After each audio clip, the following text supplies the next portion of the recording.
हाय नालायको। इस वीडियो में स्टार्ट करेंगे चैप्टर गुडविल। बहुत ही इजी चैप्टर है। हमें यहाँ पर गुडविल की वैल्यू निकालना सीखना होगा कि गुडविल की वैल्यू कैसे कैलकुलेट करते हैं। बाकी सब चैप्टर्स में आपको गुडविल की अमाउंट दी होती है, यहाँ पर हम वो कैलकुलेट करना सीखेंगे गुडविल निकालते कैसे। फाइन। अकाउंटिंग स्टैंडर्ड 26 के अंडर आती है गुडविल, आप सबको पता है। Accounting standard 26 is for intangible assets, तो गुडविल भी इंटैंजिबल एसेट्स का पार्ट होता है। दैट्स व्हाई अकाउंटिंग स्टैंडर्ड 26 में गुडविल कवर होती है। दो तरह की गुडविल होती है, सेल्फ जनरेटेड जो हम अपनी मेहनत करके खुद गुडविल क्रिएट करते हैं मार्केट में, और दूसरा परचेज गुडविल। तो अकाउंटिंग स्टैंडर्ड 26 बोलता है कि आपको परचेज गुडविल बैलेंस शीट में रिकॉर्ड करनी है, ना कि सेल्फ जनरेटेड गुडविल, क्योंकि आपने इसके लिए कोई पैसे नहीं पे करे। तो बैलेंस शीट में बोलते हैं उसको एसेट मत बनाओ जिसके लिए आपने पैसे खर्च नहीं करे। फाइन। तो हम इसको कभी भी बैलेंस शीट में शो नहीं करते, और परचेज गुडविल को हमेशा बैलेंस शीट में शो करते हैं, जो कि पार्टनरशिप में आपको देखने को नहीं मिलेगी। इसके बाद तीन तरह से हम लोग गुडविल कैलकुलेट करते हैं। First average profit, second super profit, और थर्ड कैपिटलाइजेशन। इस वीडियो में हम लोग कवर करेंगे एवरेज प्रॉफिट मेथड। अभी ये जो फर्स्ट वीडियो है आपकी गुडविल की, इसमें हम सिर्फ एवरेज प्रॉफिट का टॉपिक पढ़ेंगे अच्छे से, और फिर नेक्स्ट वीडियो में हम लोग इसके क्वेश्चंस करेंगे। फाइन। तो अभी स्टार्ट करते हैं average profit method. Average profit method का फॉर्मूला क्या होता है? Average profit multiply by years of purchase. Average profit कैसे निकालते हैं अभी सीखते हैं। और ईयर्स ऑफ परचेज आपको हमेशा गिवन होता है। अगर गिवन नहीं हुआ तो 2 या 3 हम एज्यूम कर सकते हैं। फाइन। ऐसा अभी तक हुआ नहीं है कि ये गिवन ना हो, नॉर्मली हमेशा गिवन होता है। अगर गिवन नहीं हो तो आप एज्यूम क्या कर सकते हो, 2 और 3 ईयर्स परचेज। फाइन। मतलब क्या होता है, हम किसी का बिजनेस अब टेक ओवर कर रहे हैं, जब किसी की गुडविल खरीद रहे हैं, तो दैट मीन्स वो कितना प्रॉफिट लगभग हर साल कमा लेते हैं नॉर्मल सर्कमस्टांसेस में, हमें एक तो वो चाहिए होता है। और हमें क्या लगता है कितने साल तक हमें उसकी गुडविल बेनिफिट देगी, तो उसको ईयर्स ऑफ परचेज बोलते हैं। तो एवरेज प्रॉफिट जो लगभग वो हर साल कमाते हैं नॉर्मल सर्कमस्टांसेस, और मल्टीप्लाई करते हैं उसको ईयर्स ऑफ परचेज के साथ। ईयर्स ऑफ परचेज का मतलब हमें कितने साल किसी की गुडविल बेनिफिट दे सकती है। उसके बाद अल्टीमेटली आप पर डिपेंड करेगा कि आप उस गुडविल को और इंक्रीज कर सकते हो या खत्म भी कर सकते हो। फाइन। डिपेंड करेगा कि हम काम कैसे कर रहे हैं आगे। फाइन। आगे बढ़ते हैं।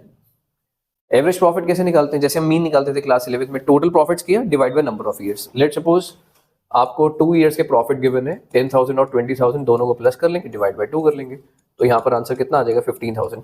तो जितने भी आपको नंबर ऑफ ईयर्स के प्रॉफिट गिवन होंगे सबको प्लस कर लेंगे, divide by number of years. जैसे आप मीन निकालते थे, याद है, total upon number of years या नंबर ऑफ आइटम्स। तो यहाँ पर हमें टोटल प्रॉफिट का नंबर ऑफ ईयर से डिवाइड करना होगा। अभी मैंने आपको एक चीज बताई थी कि हम हमेशा प्रॉफिट जो लेते हैं, जो कैलकुलेट करेंगे हम लोग प्रॉफिट्स, गुडविल कैलकुलेट करने के लिए प्रॉफिट यूज करेंगे, वो हमेशा कैसे होने चाहिए? नॉर्मल सर्कमस्टांसेस के प्रॉफिट्स होने चाहिए, जो एक बिजनेस नॉर्मल सर्कमस्टांसेस में हर साल अर्न करता है। तो उसके अंदर कुछ एडजस्टमेंट्स करने के लिए आएंगी, उसको समझते हैं। पहली होती है चीज नॉर्मल एक्सपेंस। नॉर्मल एक्सपेंस का मतलब अगर वो किसी एक्सपेंस को माइनस करना भूल गए जो कि बिजनेस का एक्सपेंस था, जैसे सैलरी, इंश्योरेंस, प्रीमियम, जो बिजनेस के नॉर्मल एक्सपेंसेस होते हैं, तो अगर वो माइनस करना भूल गए तो आपको क्या कर देना चाहिए? उनको माइनस कर देना चाहिए। फाइन। इसके बाद नॉर्मल इनकम्स प्लस होती हैं। अगर वो कोई बिजनेस की इनकम है, जैसे डिस्काउंट रिसीव, कमीशन रिसीव, वो उसको कंसीडर करना भूल गए हैं, तो आप उसमें प्लस कर देना। इसके अभी क्वेश्चन जब करेंगे सब की चीजें क्लियर हो जाएंगी। अभी बेसिक बेसिक चीजें समझो। एबनॉर्मल लॉस, या उसको बोलते हैं नॉन ऑपरेटिंग एक्सपेंस, इसको ऐड करते हैं। अभी इसका लॉजिक समझाता हूँ, ऐड क्यों करते हैं, अभी लर्न करते हैं। इसके बाद एबनॉर्मल गेन्स या नॉन ऑपरेटिंग इनकम्स को माइनस कर देते हैं। पहले आप ये लर्न करो। पहले लर्न करने का देखो बहुत सिंपल तरीका है। नॉर्मल एक्सपेंस है, एक्सपेंस हमेशा माइनस होता है और इनकम हमेशा प्लस होती है। अगर वो एबनॉर्मल है यानी कि नॉन ऑपरेटिंग है, बिजनेस से रिलेटेड नहीं है, तो दैट मींस उसका उल्टा ट्रीटमेंट कर दो, एबनॉर्मल ट्रीटमेंट कर दो। एक्सपेंस नॉर्मली माइनस होते हैं तो एबनॉर्मल एक्सपेंस प्लस हो जाएंगे। नॉर्मल इनकम हमेशा प्लस होती है तो एबनॉर्मल इनकम हमेशा माइनस हो जाएंगी। फाइन। तो ये 4 चीजें फटाफट से लर्न कर लो, साथ साथ नोट्स बना लेना बच्चों, नोट्स साथ साथ बना के चलना। इतना क्लियर हुआ आपको? रिवाइज करें। Abnormal expense plus, abnormal incomes minus, normal expense minus, और नॉर्मल इनकम्स प्लस। फाइन। अब थोड़ा सा लॉजिक्स पे बात करते हैं, ऐसा क्यों कर रहे हैं। एग्जाम्पल के तौर पर वो आपको बता रहे कि हमने इस साल 10,000 का प्रॉफिट अर्न किया। कितने का प्रॉफिट अर्न किया? 10,000 का। और वो बोल रहे हैं कि हम 2,000 की सैलरी देना भूल गए, तो दैट मींस इफेक्टिव प्रॉफिट कितना हुआ उनका, जो नॉर्मल प्रॉफिट होना चाहिए था इस साल का, दैट इज 8,000। तो हम नॉर्मल एक्सपेंस को इसलिए माइनस करते हैं क्योंकि उसको माइनस करने के बाद ही इस साल का करेक्ट प्रॉफिट आएगा। फाइन। इसके बाद अगर वो 10,000 का आपको प्रॉफिट बता रहे हैं और बोल रहे हैं हम इस साल 3,000 की इनकम रिकॉर्ड करना भूल गए, जो बिजनेस की मेन इनकम का पार्ट था, तो उसको प्लस कर लेंगे। तो दैट मींस इफेक्टिव इनकम यानी इफेक्टिव प्रॉफिट विल बी 13,000, तो उसको ऐड कर लेंगे। इसके बाद अब ध्यान से समझना, एबनॉर्मल चीज का एग्जांपल लेते हैं। लेट्स सपोज उन्होंने इस साल 50,000 अर्न करे। कितने अर्न करें? 50,000। और वो बोल रहे हैं कि इसके अंदर एक प्रॉफिट ऐसा भी इंक्लूड है जो हमें प्रॉपर्टी बेचने पर हुआ है। ध्यान से समझो, अगर हम किसी का बिजनेस टेक ओवर कर रहे हैं, क्या आपको भी वो प्रॉफिट होगा? बताओ। जो उनको प्रॉपर्टी बेचने पर हुआ नहीं होगा ना, तो दैट मींस वो नॉन ऑपरेटिंग इनकम का पार्ट है। किसका पार्ट है? नॉन ऑपरेटिंग इनकम यानी कि एबनॉर्मल इनकम। तो अगर इसमें से 5,000 इनको प्रॉपर्टी बेचने पर प्रॉफिट हुआ था, तो दैट मींस वो तो आपको नहीं होगा ना।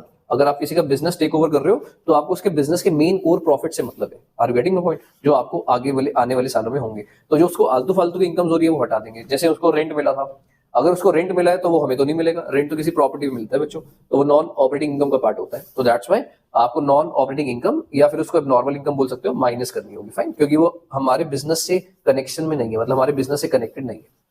नेक्स्ट एबनॉर्मल लॉस का एग्जांपल लेते हैं। उन्होंने आपको कहा कि इस साल हमने 40,000 रन करें, कितने रन करें? 40,000, और वो बोल रहे हैं इंस्पाइट कि हमें 10,000 का नुकसान हुआ था due to loss by fire, आग लग गई थी और 10,000 का स्टॉक जल गया था, उसके बाद भी हमने 40 अर्न करे।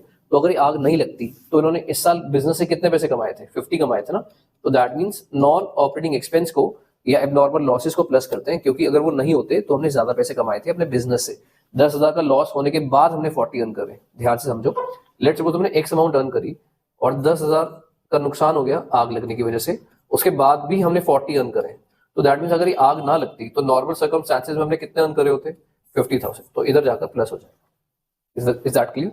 तो चारों चीजें समझ में आई। एक बार रिकॉल करते हैं। नॉर्मल एक्सपेंसेस को माइनस करेंगे, नॉर्मल इनकम्स को प्लस, एबनॉर्मल इनकम्स को माइनस और एबनॉर्मल एक्सपेंसेस को प्लस करेंगे, fine.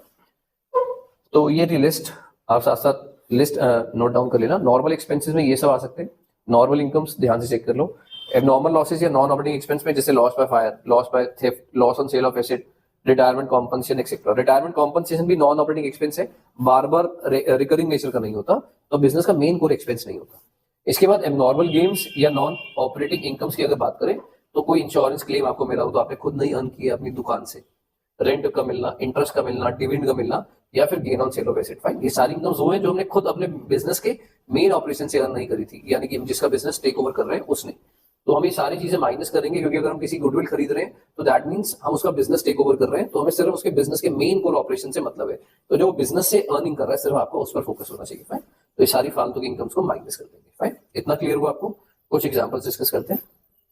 Question will be like this, आपको ईयर्स गिवन होंगे, प्रॉफिट्स गिवन होंगे, ब्रैकेट में अगर एडजस्टमेंट आई तो आपको ऐसे गिवन होंगे।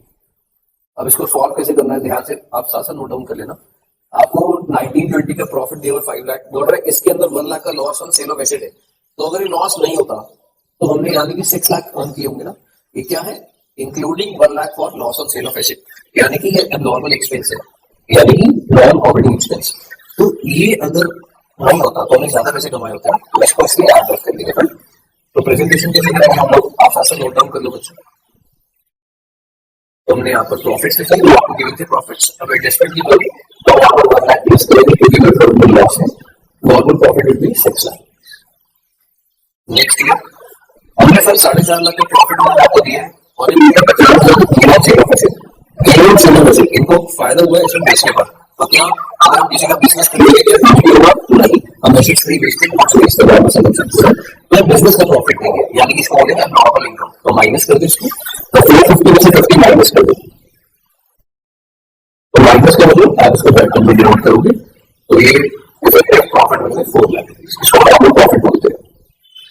इसके बाद 6 लाख का प्रॉफिट आपको दे दो, बोल रहे हैं 1 लाख का इंश्योरेंस प्रीमियम को पे करना पड़ेगा। इंश्योरेंस प्रीमियम आपको क्या लगता है, नॉर्मल खर्चा है प्रॉफिट खर्चा है? दिस इज नॉर्मल खर्चा होता है, आप तीन लोगों से मिलते हैं इंश्योरेंस प्रीमियम। इंश्योरेंस तो बिजनेस के सेक्स का होता है, तो नॉर्मल एक्सपेंस होता है, और आपने लिस्ट में लिखा उसको तो क्या करना चाहिए? माइनस करना चाहिए, एक्सक्लूडिंग है। इसके बाद मिला इन्होंने माइनस नहीं किया तो आपको माइनस करना चाहिए। तो यहाँ पर हम 1 लाख माइनस करेंगे, माइनस करेंगे तो अगेन ब्रैकेट खोलेंगे, तो ये effective profit will be 5 lakh.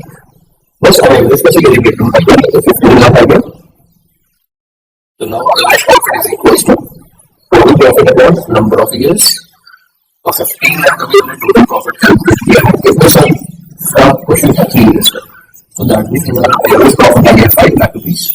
अब एल्सो क्या लगता है कि हमें 2 इयर्स तक क्वेश्चन है, तो गुडविल की वैल्यू होगी 1 लाख, सॉरी 10 लाख।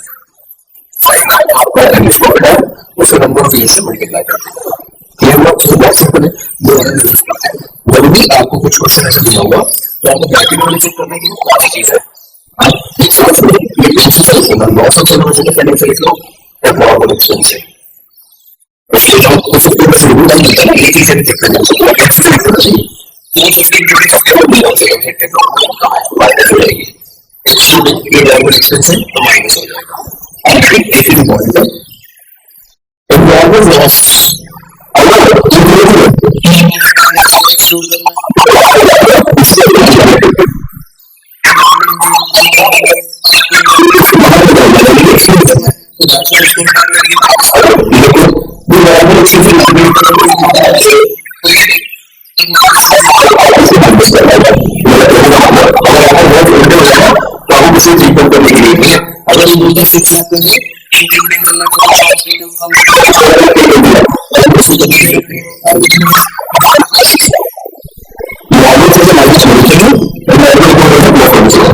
उसके बाद नेक्स्ट अगर अच्छे